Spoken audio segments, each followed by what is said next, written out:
ነይ ነይ እምዬ ማርያም ነይ ነይ ቤዛዊት ዓለም ሰንበት ትምህርት ቤት ስንመለስ ማለት ነው አንድ ላይ ሆነን ማለት ነው የሆነ እጅብ አድርገን አንመካም በጉልበታችን እግዚአብሔር ነው የኛ ኃይላችን ጁ ሲደረግ የለህም አንተ ነይ ነይ ሲሉሽ ማርያም ነይ ነይ ሲሉሽ ፈጥነሽ ድረሺ ከነልጅሽ ነይ ነይ ሲሉሽ ማርያም አቡነ ገብረ መንፈስ ቅዱስ ይለመናሉ ስዕለት ይቀርብላቸዋል at the same time ግን ዝማሬ ላይ ማለት ነው መዝሙር ላይ ገብረ መንፈስ ቅዱስ እንደኛው ሰው ናቸው ገብረ መንፈስ ቅዱስ እንደኛው ሰው ናቸው አሃ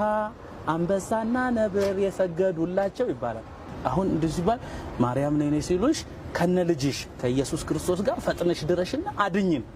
ዛሬ ደግሞ የሚገርመው ነገር ከዋቄ ፈታ እምነት ወደ ክርስትና ከክርስትና ወደ እስልምና እንዴት መጣ የሚለው ነው በዚህ መካከል የሚገርም የሚያስቅ እኔ በያቴ ሰምቼው ማላቀው ነገር ሁሉ አለ በሚገርም ድምጽ መዝሙር ሁሉ ነይ ነይ እምዬ ማርያም ምናምን የሌለ ነገር የለም አልኳችሁ ሙዚቃ በዚህ በኦሮሞኛ የነበረው ምናምን እስከስታው ምናምኑ ይሄን ሁሉ በሚያስቅ ሁኔታ እንዴት ሲገልጸው እንደነበረ መዝሙሩን ይሄ ሰውዬ ሙስሊም አይደለም እንዴ ያስብላላው ላይ መዝሙሩ ሲዘምር ሱብሃንአላህ እና እሱን ጋብዣችኋለሁ ትጠቀሙበታላችሁ በጣም ነው የሚጠቅመው ወላሂ እውነቴን ነው የምላችሁ የሚገርም ነው ምንም የፈለገውን ያክል ስራ ቢኖረው ሰው ጀምሮ ሊተው አይችልም በጣም ነው የሚጣፍጠው ፕሮሰሱና የኡስታዝ አብዱል መናን ፕሮግራም አሁንም ልጋብዛችሁ ነው አብረን እንጋበስ አሁን ወደ እስላም ጉዞ እንዴት ተጀመረ የሚለውን ከማንሳታችን በፊት ወደ እስላም ጉዞ ከመነሳቱ በፊት ወደ ክርስትና ጉዞ በምን ተጀመረ ከእስልምና ፊት ክርስትና አለ ያው ከዋቄ ፈታነት በኋላ ወደ ኦኬ በጣም ጥሩ እሺ ጊዜው ያው ራሳችንን ያወቅንበት ጊዜ ነበርና እነኚህ ልጆች እስካሁን አልተጠመቁም እና ስለዚህ መጠመቅ አለባቸው የሚል ይመጣል ማለት ነውና ይሄ በሚመጣበት ጊዜ ያው ጥምቀት ከመጠመቅህ በፊት የክርስትና አባት የሚባል አለ እኔና ታላቅ ወንድሜ አሁን በህይወት የለም ታላቅ ወንድሜ ዘነበ ይባላል እሱ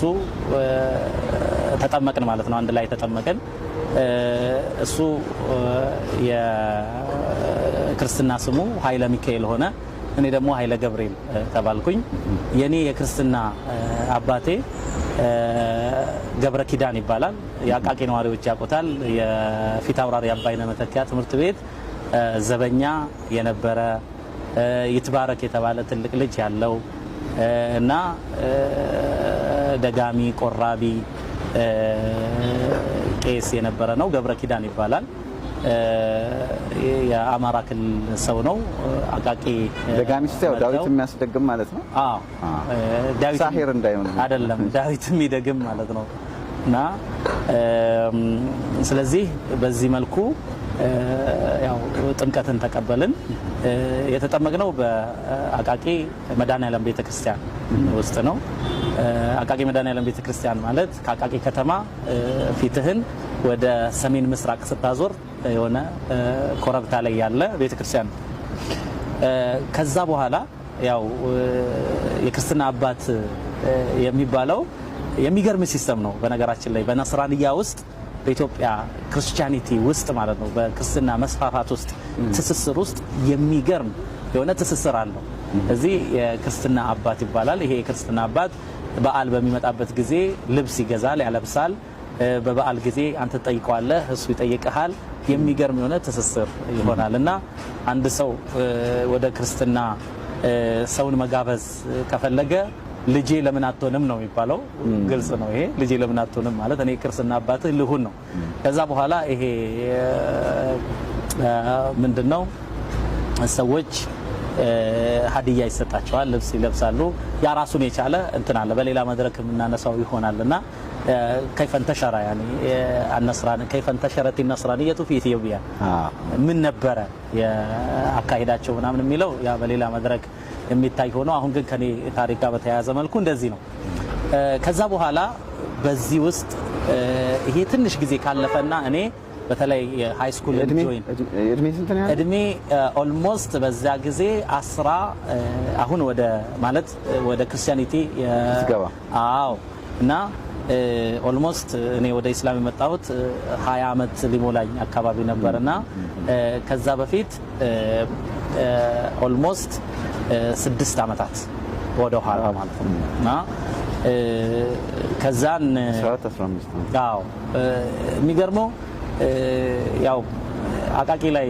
ሰዎች ያቆኛል ጎበዝ ተማሪ ነበርኩኝ በጣም ሰቃይ ተማሪ ነው እና ጀቱ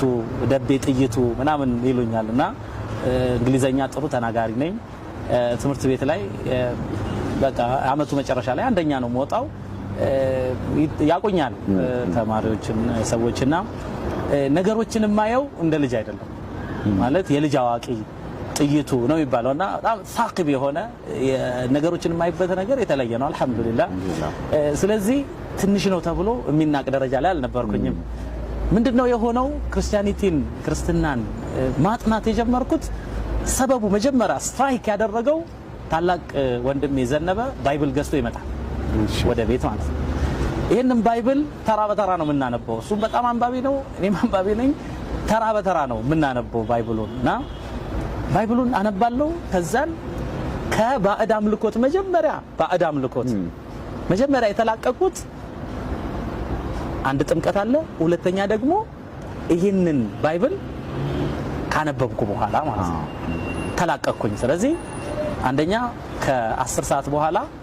ሰበካ አለ ወደ ቤተ ክርስቲያን እንሄዳለን የሰንበት ተማሪዎች ይባላሉ ለዚህ ሰንበት ተማሪዎች ላይ የትምህርት ቤትን ጓደኛ ሆነው የሰንበት ተማሪዎችን አስተማሪ የነበሩ ልጆች አሉ እዛ ላይ አንድ በተለይ አስናቀ የሚባል ዲያቆን አለ ይትባረክ የተባለ ዲያቆን አለ እነኚህ በጣም የምንቀራረባቸው እና ብዙ ጊዜ ይሄ አስናቀ የተባለውን ዲያቆን ጥያቄ ጠይቀው ነበርና በጣም